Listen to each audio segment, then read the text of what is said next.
Hello everyone, good afternoon সবাইকে। সবাই কেমন আছো? আশা রাখছি অনেক ভালো আছো। আমিও বেশ ভালোই আছি। তো আজকে কিন্তু রান্না হবে কাঁঠাল। তো দেখতে পাচ্ছ এই কাঁঠালটা কেটে একবারে টুকরো টুকরো করে উপরে জল দিয়ে দিয়েছি, কিন্তু একটুও আর আঠা নেই, কাটতে কিন্তু খুব সুবিধা হবে। তো চলো, আর নিয়ে আসছে কর্তা মশাই চিংড়ি মাছ। আর চিংড়ি মাছগুলো দেখে আজকে আমি ভীষণই খুশি, বেশ তাজা তাজা। না হলে অন্যান্য দিন কেমন থাকে, চিংড়িগুলো একটু গলা গলা থাকে আর ছোট ছোট থাকে, ভালো লাগে না। আজকেরটা একদম ঝরঝরা আর বেশ তাজা। আর এই যে মা যেহেতু চিংড়ি মাছ খায় না, মায়ের জন্য 2 পিস কাতল মাছ নিয়ে আসা হয়েছে।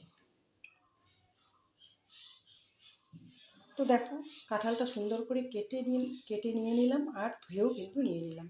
বাড়িতে একটা ডাঁটা গাছ আছে, সেটাও কিন্তু কেটে দিয়ে দিয়েছি।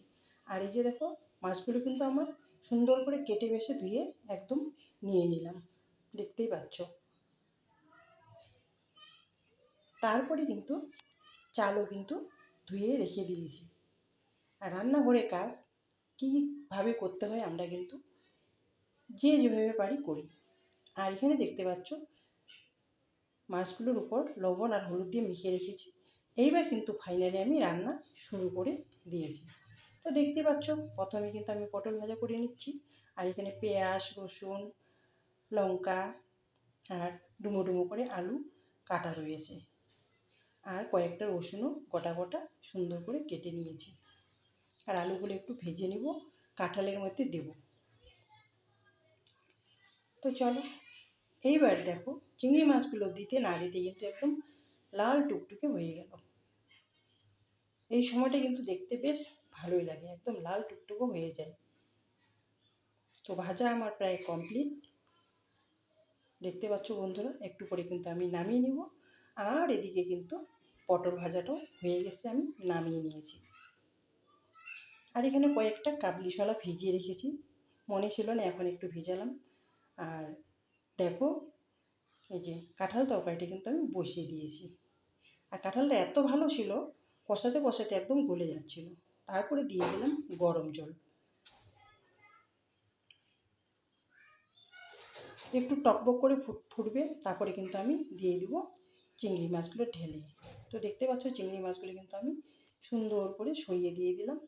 এইবার এখানে একটু গরম মশলা অ্যাড করে তারপরে কিন্তু আমি নামিয়েই দিব।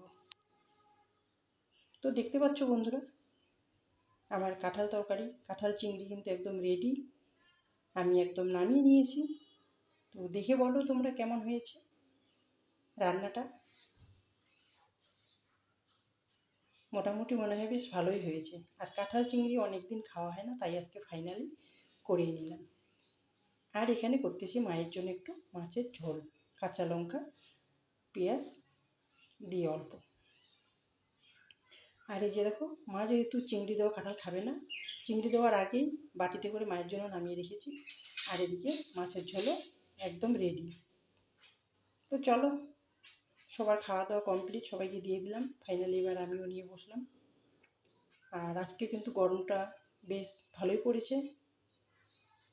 আর নিয়েছি সেজন্য লঙ্কা, লেবু, শসা আর কাঁঠালের তরকারি চিংড়ি দিয়ে সব কিছু নিয়ে নিয়েছি। তো চলো, এবারে খাওয়া দাওয়া করা যাক।